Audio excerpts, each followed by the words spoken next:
Well, today we're going to talk about lens perspective. We all know what perspective is, but do we realise how things change when we zoom in and out? So I think it's an interesting lesson. I certainly have found it is, because I realise that I make the error myself that I'm going to show you. Right, well, let's get on with it. Now, for a boring shot, that's really a very boring shot, but it's here to demonstrate a problem we have with zoom lenses. What we tend to do is just zoom in, because we're lazy. We can't be bothered to walk closer to the subject.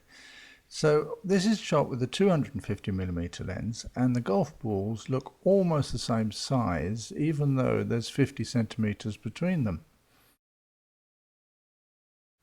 Now this is just a blow up of that same shot, so you can see the difference in size. Now as we zoom out, obviously they get smaller. But then if we do a blow up of that again, we'll see that they're still the same size. And just to prove a point, let's zoom out again and do a blow up, and strangely enough, they're still the same size. So what have we learnt by that? Well, what we've learnt is that as we zoom in or out, the angle of view changes, but the size between two different objects doesn't change. Now, we can become very lazy with this, not realizing what's happening by using a zoom lens a little too much. Now, when I say too much, of course, I mean in the wrong way. Now let's have a look at the same thing by using a zoom lens as if it's several different lenses. Now what we do is we set the lens to a wider angle and move closer, and then I think you'll see the difference. So as we do our famous close-up or enlargement of that shot, we see that there is now a difference in size between the two balls. So what we do is we shorten the lens even more with the zoom, and we move the camera closer. And what you can see is that we've got an enormous difference in background and an enormous difference in size of the balls. Now, okay, we'll do another little close-up and I'll show you.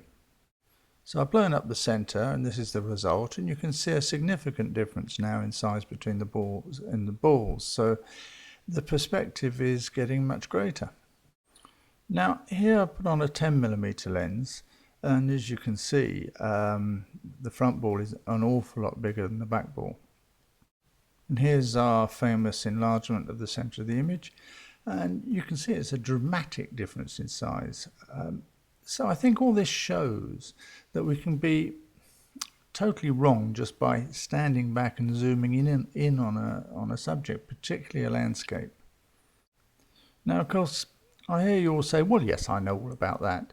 But do you actually think about that when you're taking a picture? Isn't it just so tempting to just zoom in rather than walk towards the subject and see what how the lens perspective changes the image?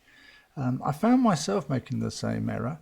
The more I think about it, the more I think I have made that same error. So it's something we do have to think about rather than just zoom in or out. Well, the sun's come out a bit, and it's that shirt again. It is washed. Anyway, I hope you enjoyed that lesson. I found it interesting to think about the subject. If you did, please look above my head. You'll see subscribe. It really does help me if you press that. Just below there, you'll see mccaudle.com. Have a look at the site. There's some interesting little anecdotes on how we did things, etc. in the old days. Also, all the lessons are on there, so if you miss one, you can always catch up. Okay, well, thanks for watching. Bye.